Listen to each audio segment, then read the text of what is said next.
بسم اللہ الرحمن الرحیم۔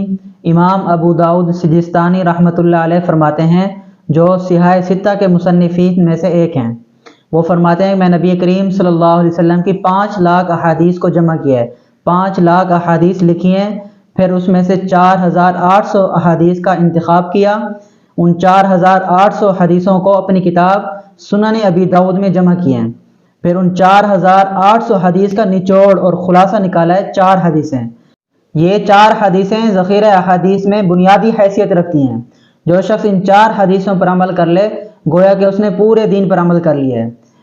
پہلی حدیث نبی کریم صلی اللہ علیہ وسلم کا فرمان ہے انما الاعمال بالنیات۔ تو اکثر محدثین اس کو کتابوں کے شروع میں لکھتے ہیں تاکہ انسان جب حدیث کی کتاب شروع کرے تو وہ اپنی نیت درست کر لے۔ تو جو شخص جو بھی عمل کر رہا ہے، نماز پڑھ رہا ہے، صدقہ خیرات کر رہا ہے، جو بھی عمل کر رہا ہے، تو لوگ اس کو کہیں کہ یہ دکھلاوا کر رہے ہیں۔ لوگوں کے کہنے سے وہ دکھلاوا نہیں ہوگا، بلکہ اس آدمی کی نیت پر ہوگا۔ جیسی اس کی نیت ہوگی، اگر اس کی نیت اللہ کو راضی کرنے کی ہوگی تو اس پر اس کو ثواب ملے گا۔ اگر اس کی نیت لوگوں کو راضی کرنا ہوگا، لوگوں کو خوش کرنا ہوگا، لوگوں کو دکھلانا ہوگا، تو اس اعمال کا ثواب نہیں ملے گا۔ تو انما الاعمال بالنیات، یہ حدیث ہر انسان کے سامنے رہے کہ میں جو کام کر رہا ہوں اللہ کے لیے کر رہا ہوں یا لوگوں کے لیے کر رہا ہوں۔ دوسری حدیث نبی کریم صلی اللہ علیہ وسلم کا فرمان ہے من حسن اسلام المرء ترکہ ما لا یعنی، کہ اسلام کی خوبی، آدمی کے اسلام کی خوبی یہ ہے کہ وہ فضول کاموں کو چھوڑ دے۔ بعض لوگ ہم سے پوچھتے ہیں کہ فلاں کھیل کیسا ہے، لوڈو کھیلنا کیسا ہے، میچ کھیلنا کیسا ہے، گیم کھیلنا کیسا ہے، مختلف ایسے سوالات کرتے ہیں۔ تو یہ ایسی چیزیں ہیں جو انسان کا نہ اس میں دنیا کا فائدہ نہ آخرت کا فائدہ ہے۔ اس میں انسان کی نمازیں ضائع ہوتی ہیں، انسان کے فرائض ضائع ہوتے ہیں، واجبات ضائع ہوتے ہیں، تو ایک فضول کام ہے۔ تو انسان کو ایسے کام چھوڑ دینی چاہیے جس کا نہ دنیا کا فائدہ نہ آخرت کا فائدہ ہے۔ تو نبی کریم صلی اللہ علیہ وسلم نے ایک اصول بتا دیا ہے کہ آپ جو بھی کام کریں پہلے اس میں دیکھیں، پہلے تو یہ دیکھیں کہ یہ کام جائز ہے یا نہیں، جائز ناجائز کا پہلے جائزہ لیں، اس کے بعد دیکھیں کہ اس کام میں میرا دنیا کا فائدہ ہے یا آخرت کا فائدہ ہے۔ اگر دنیا کا فائدہ ہے تو کر لیں، آخرت کا فائدہ تو بطریق اولا کر لیں۔ تو اسلام کی خوبی یہی ہے کہ فضول کاموں کو، فضول باتوں کو چھوڑ دیں۔ تیسری حدیث نبی کریم صلی اللہ علیہ وسلم کا فرمان ہے لا یؤمن احدکم حتی یحب لاخیہ ما یحب لنفسہ، کہ آدمی اس وقت تک مومن نہیں ہو سکتا، کامل مومن اس وقت تک نہیں ہو سکتا جب تک اپنے بھائی کے لیے وہ چیز پسند نہ کرے جو اپنے لیے پسند کرتا ہے۔ اگر کوئی شخص یہ پسند کرتا ہے کہ مجھے کوئی گالی نہ دے، مجھے کوئی الٹے نام سے نہ پکارے، میری کوئی غیبت نہ کرے، تو دوسرے بھائیوں کے لیے بھی یہی پسند کرے کہ میں بھی کسی دوسرے مسلمان بھائی کی غیبت نہ کروں، میں کسی دوسرے بھائی کو نقصان نہ پہنچاؤں، میں کسی دوسرے بھائی کو گالی نہ دوں، میں کسی دوسرے بھائی کو الٹے نام سے نہ پکاروں۔ المسلم من سلم المسلمون من لسانہ ویدہ، کہ آدمی اسلام اور مومن اس وقت کہلائے گا جب وہ اس کے ہاتھ اور زبان سے دوسرے مسلمان محفوظ ہوں گے۔ تو جو چیزیں انسان اپنے لیے پسند کرتا ہے اپنے بھائیوں کے لیے بھی وہی پسند کرتا ہے۔ اگر اس کو کوئی گالی دے تو اس کو تکلیف ہوتی ہے کہ مجھے کسی نے کیوں گالی دی ہے، اور یہ دوسروں کو گالیاں دیتا پھرتا رہے، تو یہ ایمان کی اور مومن کی علامت نہیں ہے۔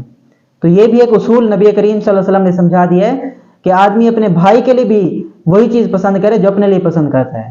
چوتھی حدیث نبی کریم صلی اللہ علیہ وسلم فرمان ہے الحلال بین والحرام بین وبینہما مشتبہات، کہ حلال بھی واضح ہے، حرام بھی واضح ہے، ان کے درمیان مشتبہ چیزیں ہیں، یعنی کہ انسان کو کنفرم نہیں ہے کہ یہ حلال ہے یا حرام ہے، ان چیزوں سے بھی انسان بچے۔ جب مشتبہات سے بچے گا، یعنی انسان کا دماغ کام نہیں کر رہا اس میں کہ سوچ رہا ہے کہ یہ حلال ہوگی پتہ نہیں حرام ہوگی، تو ان چیزوں کو جب چھوڑے گا تو یہ آدمی حرام کو بھی چھوڑے گا۔ جو آدمی مشتبہ چیزوں میں پڑ جاتا ہے، جس کا یقینی کنفرم نہیں ہے کہ یہ حلال ہے یا حرام ہے، تو وہ حرام میں بھی پڑ جاتا ہے۔ نبی کریم صلی اللہ علیہ وسلم کی ایک دوسری حدیث ہے دع ما یریبک الی ما لا یریبک، کہ جو چیز آپ کو شک میں ڈالے اس کو چھوڑ دو۔ جیسے اکثر لوگ پوچھتے ہیں کہ بٹ کوائن کا کیا حکم ہے، اور دوسری جو ڈیجیٹل کرنسی ہیں ان کے بارے میں پوچھتے ہیں، تو علماء کرام کی بھی اس بارے میں کوئی حتمی رائے نہیں ہے۔ کرپٹو کرنسی ہو گئی، تو ان چیزوں میں لوگ بھی مشتبہ پڑے ہوئے ہیں کہ یہ حلال ہے یا حرام ہے۔ تو ایسا کام بھی نہیں کرنا چاہیے جس میں انسان کو کنفرم پکا پتہ نہ ہو کہ یہ حلال ہے یا حرام۔ تو یہ 4 حدیثیں ایسی ہیں نبی کریم صلی اللہ علیہ وسلم کی جو اصول کی حیثیت رکھتی ہیں، جو آدمی ان پر عمل کر لے گا گویا کہ اس نے ذخیرہ حدیث پر عمل کر لیا، جس نے اپنی نیت درست کر لی، جس نے اپنے فضول کاموں کو چھوڑ دیا، جس نے یہ تقوی اور یہ طہارت اختیار کر لی کہ اپنے بھائیوں کے لیے، مسلمان بھائیوں کے لیے بھی وہی سوچتا ہے جو اس کی سوچ اپنے لیے ہے۔ اور جو آدمی حرام سے تو بچتا ہی ہے اور مشتبہ چیزوں سے بھی بچتا ہے، تو یہ ایک اصول ہو گئے، جو آدمی ان چیزوں سے بچ جاتا ہے وہ حرام سے بھی بچ جاتا ہے۔ نبی کریم صلی اللہ علیہ وسلم کی اسی حدیث کا ایک اور حصہ ہے جس میں وہ فرماتے ہیں کہ جو آدمی مشتبہ میں پڑ گیا تو گویا کہ وہ حرام میں بھی پڑ جائے گا۔ جیسے ایک چرواہا ہوتا ہے، وہ چراگاہ کے قریب جانوروں کو جا کر چراتا ہے، تو وہ اس کو یہ خیال ہوتا ہے کہ میرے جانور چراگاہ میں نہیں جائیں گے، لیکن کبھی ایسا موقع آئے گا کہ اس کے جانور چراگاہ میں بھی گھس جائیں گے۔ تو انسان جو ہے مشتبہ چیزیں کھاتا رہتا ہے، مشتبہ چیزیں استعمال کرتا رہتا ہے، اس کو یہ شیطانی وسوسہ ہوتا ہے کہ میں حرام میں نہیں پڑوں گا، لیکن کبھی ایسا وقت بھی آ جاتا ہے کہ وہ حرام کھانا بھی شروع کر دیتا ہے، حرام کام کرنا بھی شروع کر دیتا ہے۔ تو ان مشتبہات سے بھی بچنا چاہیے تاکہ آدمی حرام سے بچ جائے۔ تو ان 4 حدیثوں پر ناظرین عمل کریں انشاءاللہ، ان کو پورے ذخیرہ حدیث پر عمل کا ثواب ملے گا اور طریقہ کار کا پتہ چلے گا۔